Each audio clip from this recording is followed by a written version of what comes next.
Bro, I should name these like global yap sessions. What is good with y'all, bro? My name is GlobalFigure, forehead out today, and today we are getting into a topic that's just for some reason just every so other month or year or whatever. It's just a topic that always just pops up, and of course there's a whole debacle on X now. People saying this, people saying that, and it's all over the place. And you're probably wondering, what is that topic? Let me show you the video that I saw, and maybe you'll understand. Gaming nowadays sucks, and there's no more good games to play. Saying that is probably the easiest way to trigger most modern gamers. However, if y'all actually took the time to listen to them people who say that, I promise you realize that they kind of have a point. Cause see, most people who say that come from an era where you didn't have to, quote, expand your horizons to find a good game. Cause back in the day, if you wanted to find a good game, it was easy. Here you go. No sports, that's fine. Here you go. Want a good detective noir story? There you go. Want a shooting game with some over-the-top gunfights? Here you go. Want GTA but not GTA? Here you go. Need a racing game? Here you go. No microtransactions, by the way. This. Even this, I mean, goddamn, bro, I can keep going. Then y'all say the only people who say that are people who only play 2K and Madden. You do realize that those same people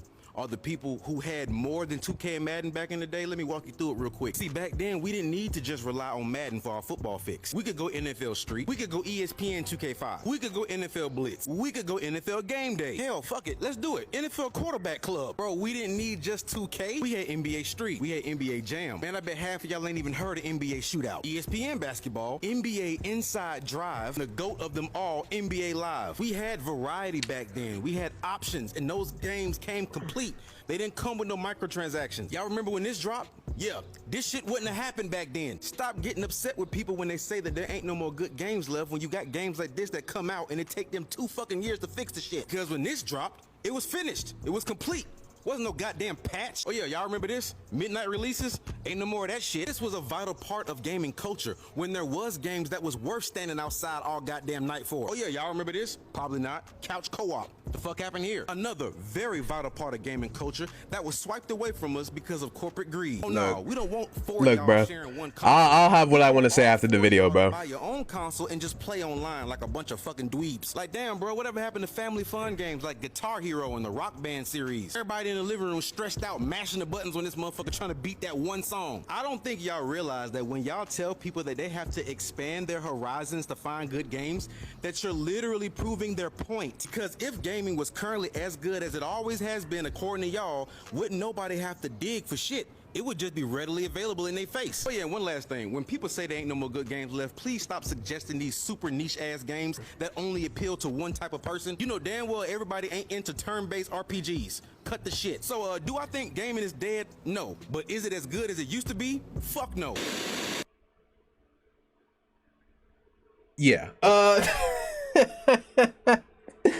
Bro, at first, bro, I thought, I don't know, man. I don't know if this video was rage bait. This video might as well been rage bait, bro. And obviously, like, a lot of quote tweets that, people have been putting, you don't f with no fighting games, no platformers, no adventure games, no nothing. A lot of people, and it's just not, like, I don't know, we're not happy with this video.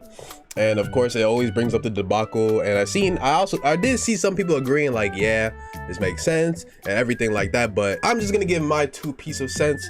I'm here to yap about what I think about everything. Niggas with a video game ain't got guns or a ball in it. And like what this person is saying right here, I don't think that's what the guy is really saying, but I think could be like most people's case of why they're saying what they are saying. So I'm gonna give my little 2 cents of this video and my thoughts of this whole, do modern gaming sucks? Should gamers broaden their horizon? Should gamers expand their horizon? Well, that's the title of this video. So I'm here to give my 2 cents, and I'll talk about some points that this guy put out, and I'll give my 2 cents on these topics. Do I think modern gaming sucks? Modern gaming nowadays, I do not think personally do not suck. Do I think they were better than games back then? No, of course not.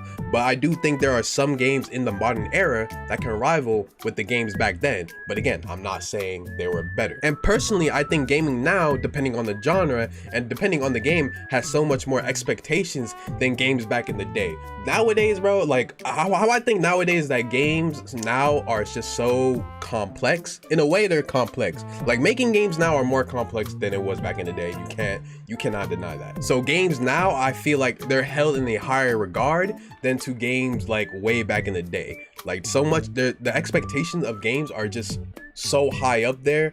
And again, this can vary from person to person, but I just think that gaming just now is just held to a higher regard. There's no more good games to play. Saying that is probably the easiest way to trigger most modern gamers. However, When did modern gamer become a thing? Like, aren't we just all just gamers, bro? I don't know. Maybe I'm confused. Like, I'm dead ass. Like, just ask. Was this a thing? I didn't know there was like old school gamers, new school gamers, modern gamers, classic gamers, whatever. I just thought like we're all just gamers. You know, we're discovering games. We're playing games as kids. We're just playing games. If we're just playing games, we're gamers, right? Why do we gotta be classified as, you know, a modern gamer? I don't know, old gamer or old head gamer, whatever. I don't know what I would even describe me, because I play a lot of games, but I don't know if I would describe myself as a old gamer or describe myself as a modern gamer. I don't know. Am I in between? I don't know, maybe. But I never knew like this was a term to call like people like modern gamers. So we call like old niggas like what? Old head gamers? Like personally, bro, if you're playing games, you're a gamer, bro. I'm not putting no label, not putting no tag. If you're a gamer, you're a gamer. A point he also put out is finding good games back in the day was easy. While I do say yes, games back in the day, they were fire as hell. But just because back then it was so-called easier to find a good game, it doesn't mean it appealed to everybody. I know some people who didn't like SSX Tricky, which is insane, by the way. I know some people who didn't like NFL Street, Sleeping Dogs, Infamous. Just because these games were good and everybody liked them, it doesn't mean it appeal to everyone. No matter the era people started from gaming, because even then those games might not be said suited for a person. However, if y'all actually took the time to listen to them people who say that, I promise you realize that they kind of have a point. Because see, most people who say that come from an era where you didn't have to, quote, expand your horizons to find a good game. Because back I don't like how he's saying like expand your horizon. He's saying it like it's a bad thing, bro. And I don't like that. He's saying like it's a bad thing. When I tell people, like I always tell people to expand your horizon when gaming, because expanding your horizon isn't just about finding a good game. It's about potentially finding new genres you'll end up liking. For example, me with fighting games. I never thought I would end up liking fighting games, but hey, here I am. Expanding your horizons is opening up new possibilities, and that's just for life, like most things in life in general. But in this case, gaming, it opens up different perspectives when playing different games, and even like opening up your like skill-wise to different things, bro. And I'm saying this, that it opens up your perspective-wise, and it opens you up like skill-wise. There's a lot of things that expanding your horizons can do for you, bro. And even community-wise, because any game that pops up, let's say like somebody's talking about a game, any game that pops up, boom, you can get right into that convo too. Like League of Legends, I can talk about it. NHL, I can talk about it, bro. Call of Duty, I can talk about it. Persona, I can talk about it. Lethal League, I can talk about it. Street Fighter, I can talk about it. You can have these discussions about said games without being completely out of the mix and being clueless. That when people see that you are being so informative about the many different games and genres that you play, you don't only get more respect as a gamer,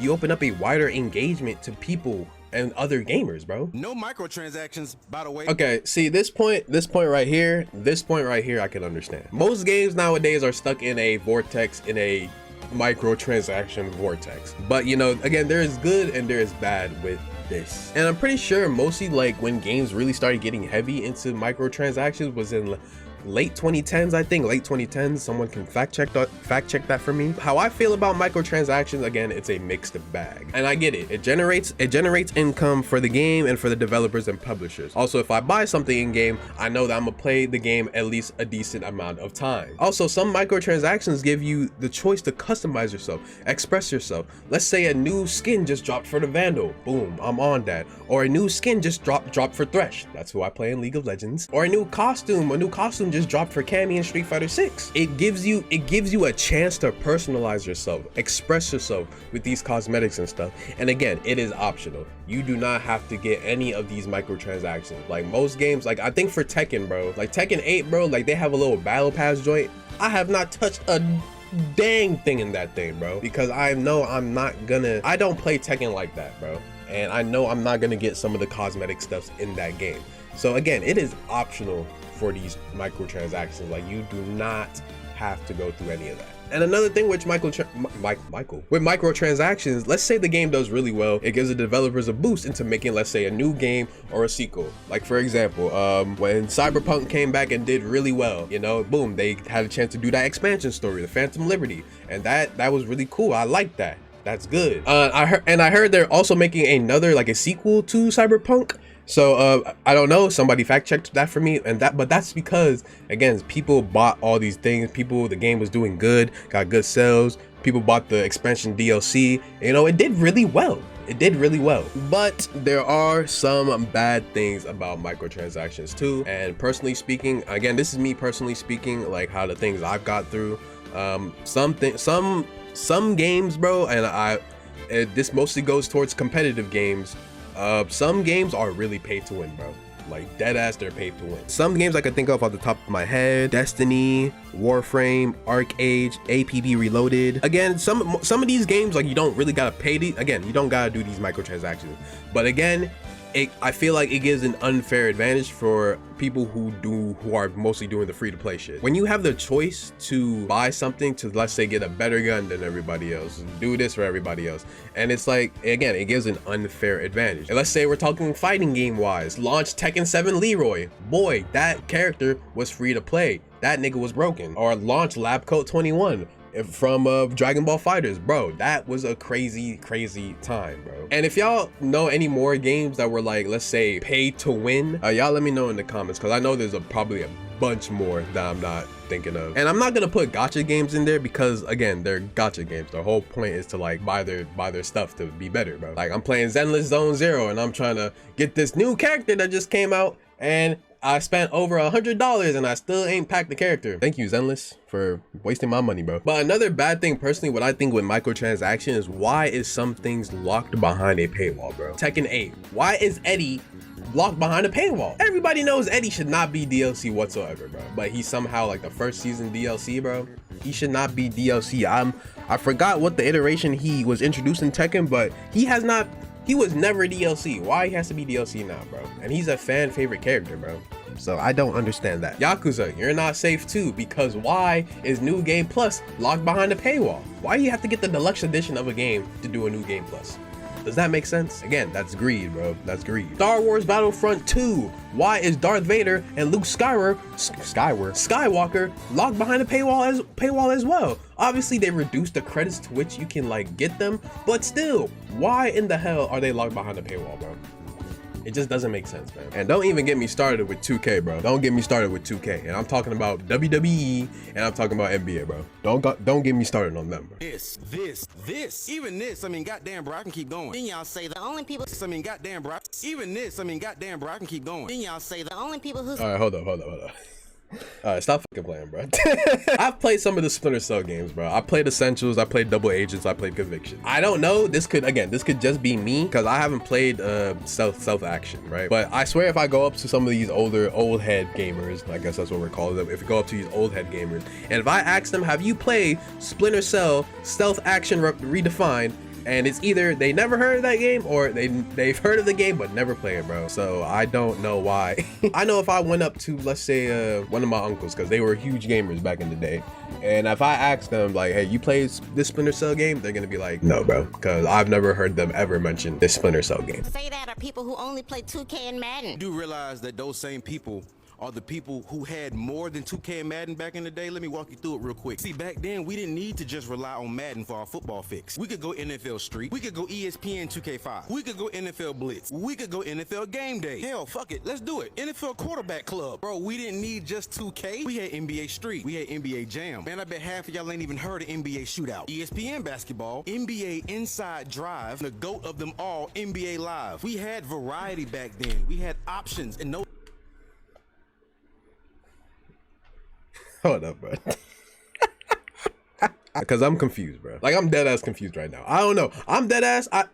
I don't know. He is saying that people are saying the only people who are saying gaming sucks today are people who only play 2K, Madden, and I guess Call of Duty, because there was a picture under there too. And he's saying that the people back then had more than 2K than Madden to fix their sports, let's say their NBA or their sports fix, their basketball, their football fix. And then he continues to name the different games in that genre of the same sport, I guess. I mean, I don't, again, I'm confused. I don't know if, I don't know, bro. Again, this gotta be a rage bait video, bro. He names games within that same genre and within that same sports, or games, you know, that are building blocks in that genre. I don't know, he lost me there, bro. Like, I thought he was actually gonna give like something else, but he's giving more games within that genre, and I don't know. And then the next point, he wants to talk about variety. Brother, variety? You just named like 10 different other basketball games. Where's the variety? And I get it, bro. Again, NBA Street, NFL Street, and NBA Jams are one of my favorite games of all time. The only thing that's variety within that is the gameplay, bro. Other than that, bro, it's still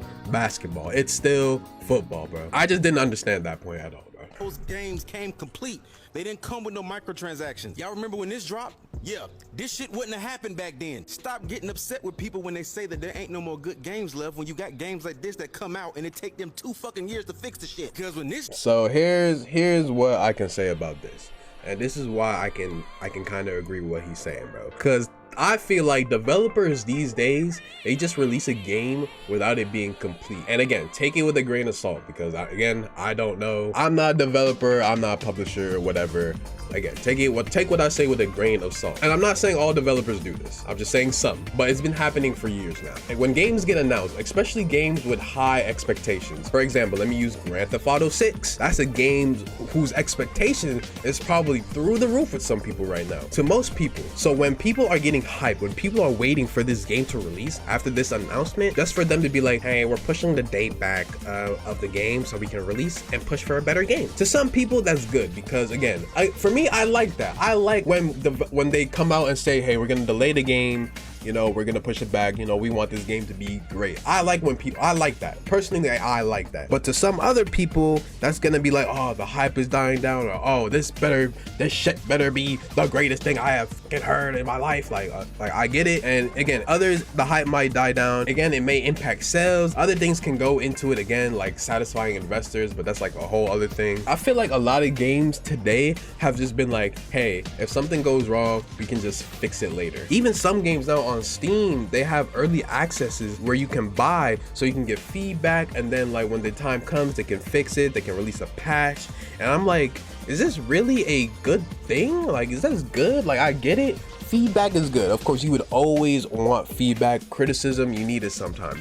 But as a developer, are we thinking we're just gonna give these people an incomplete game, and if something goes wrong, we're just gonna patch it? Again, is that really the mentality you want to go through?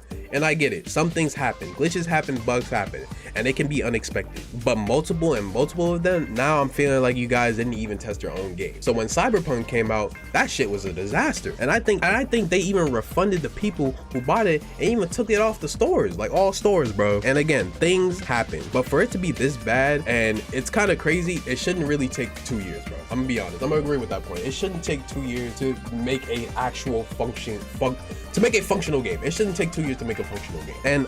And they've been working on that game from what I've heard, like a decade or so, more so, I don't know. And even recently, I've read that even recently a new game that was released, Mind's Eye, and now Sony is like issuing refunds to everyone. And I think they're even taking that joint down too, bro. And again, that's crazy, because more developers should focus on just releasing a complete game if they can. I understand that we want to get it out to the people, but focus on giving us a complete game before anything. And if problems occur, if it's not too bad, then we can focus on the patches and stuff like that. Oh yeah, y'all remember this? Midnight releases? Ain't no more of that shit. This was a vital part of gaming culture when there was games that was worth standing outside all goddamn night for. Oh yeah, y'all remember this? Probably not. Couch co-op. The fuck happened here? Another very vital part of gaming culture that was swiped away from us because of corporate greed. Oh no, we don't want 4 of y'all sharing one console. We want all 4 of y'all to buy your own console and just play online like a bunch of fucking dweebs. I'm not gonna spend too much on this point, but more gaming industries are clearly shifting more towards digital distribution. I think this is further increased when, you know, COVID happened back, you know, a couple years ago. When COVID hit and all we had to do was be in the house and be online, really, even now, consoles are releasing, like the Xbox and PlayStation, they're releasing digital versions of the console, like digital only versions. Again, this could go for some people. Some people don't want to just run to a GameStop to get a game and stuff like that. Things change, stuff like that happens. But physical copies are slowly diminishing, but I don't think they're dead, to be honest, bro. Again, they're not dead, they're just slowly diminishing. Another topic about couch co-op, dweebs is crazy, bro. Again, what I said before, times are changing. Online is becoming more of the norm in gaming. While I do agree to a sense that it is corporate greed, brother, it is not that deep to play online games, bro. It is not that deep to play games online with your friends, bro. Times are changing. Again, I get it. It is not that serious, bro. And even then, bro, if you have friends that could come over, boom, we can all come over, play some 2K. Boom, we can all come over, play like some party game, Mario Party, whatever. Like, it takes two, split fiction. Like, those are games, like, those are couch co-op games that you can do. Like, you can do it online, but you can couch co-op it. So there's still games that are being released just like that. And it's not, like, bro, it's not that deep, bro. I don't think y'all realize that when y'all tell people that they have to expand their horizons to find good games, that you're literally proving their point. Because if gaming was currently as good as it always has been, according to y'all, wouldn't nobody have to dig for shit. It would just be readily available in their face. See, that part, like, what, bro? Like, again, that part just didn't make sense to me. And again, I don't know if I already touched on this point, but why is it bad to expand your horizon? Like, he's making it sound like it's such a bad thing. I don't understand. Like, what do you mean for it to be ready in my face? Like, oh, here's a good game, here you go. Like, that's not how it works, bro. And it definitely that's not how it worked back in the day too, bro. That was definitely not how it worked back in the day. This is why I'm saying, like, this video got to be rage bait, bro. Oh yeah, one last thing. When people say there ain't no more good games left, please stop suggesting these super niche ass games that only appeal to one type of person. You know damn well everybody ain't into turn-based RPGs. Cut the shit. So do I think gaming is dead? No. But is it as good as it used to be? Fuck no. All right. Oh my gosh. Let me see. Oh yeah. 2023 Game of the Year, Baldur's Gate 3 won a total of 541 awards. Super niche ass game. You know what's crazy? That even the game behind it, Elden Ring, that's an RPG game. Yeah, it's not turn-based, but it's an RPG game. Who is this super niche to? Because if it's winning Game of the Year, I don't think that's really niche, bro. A niche can mean a lot of things, bro. But if it's winning Game of the Year, it is not niche, bro. If this game is niche, then what is Astrobot that won Game of the Year in 2024? What is that? That's gotta be something, right? Why are we taking shots at turn-based RPG games? Like, bro, I get it. It's not gonna appeal to everybody. Again, a lot of games, a lot of genres are not gonna appeal to everybody. I get it. But bro, don't disrespect it like it isn't one of the most popular genres out there right now. We got Pokemon, bro, Persona, Chrono Trigger, and even now, a game I think is gonna win 2025 Game of the Year, Expedition 33. What is that? What is that? A turn-based RPG. So I don't know, like, come on, bro. Come on. There were some points in his video that I agreed on, and there are some points of this video which, a lot of points where it's just like, it just doesn't make sense, bro. So again, here is my thoughts on this whole debacle and everything, the main point of what this video is about. Should gamers expand their horizon? Yes, definitely. Do you have to? No, of course not. If you want to make an effort to actually try out games, then that's on you. But if you are not one to try out different games, different genres, then you can't say gaming sucks now. You cannot say that. You never know from looking out to a different genre, you never know you can find that hidden gem for you. For me, for most of my life, have only played sports games. Hell, I said this in my Tokon video, that I was one of those niggas who only played a game with a gun or a ball in it, bro. I was one of them.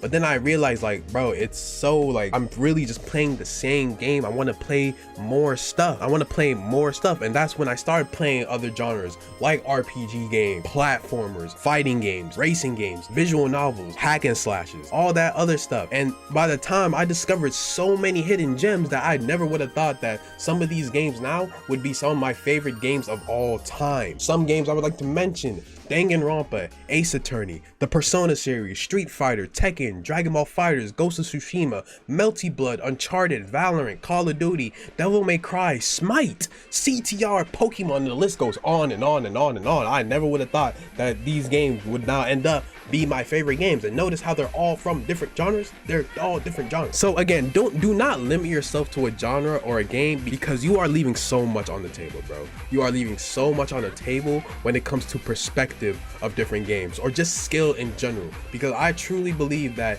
if you play all these different games, then you are heightening yourself with skills in gaming in general, bro. I never thought that fighting games would be my favorite genre, but look at me now. I never thought I would play Valorant or League of Legends or Gears of War, but look at me now. And I understand some people, they do not got time for that. Some people do not got time for that, and that's okay. But if you do, and if you feel like you are in a gaming slump, then just try out some different games, bro. Try out some different genres. Just try them out. Expand your horizon. Make an effort to try out different games and to not limit yourself.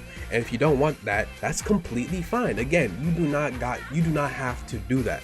But just know you are limiting yourself. You don't have to feel the need to try out things just to find something you may like. But as I said, you are limiting yourself doing that. And again, you could cause yourself like burnout, because I'm playing the same game over and over again. And again, you can get that burnout. All I'm saying is, if you want to try out different games, try out different games. If you want to try out different genres, try out different genres. It's fine. And if you don't want to, don't have to. You let loose, do what is comfortable for you. And it's okay to go back to play those classic games you once loved as well. Like right now, I'm playing the older Pokemon games. Right now, I'm on Fire Red. Do what is comfortable with you. And yeah, that's all I have to say with this video. Just a little global yap sesh, and you know, just my 2 piece of do gaming sucks now, or should gamers expand their horizon. That's just how I feel. So yeah, if you did enjoy this video, make sure to hit that like button, subscribe if you're new, and share this content with literally anybody. And I'll see you lovely people in the next video. Peace.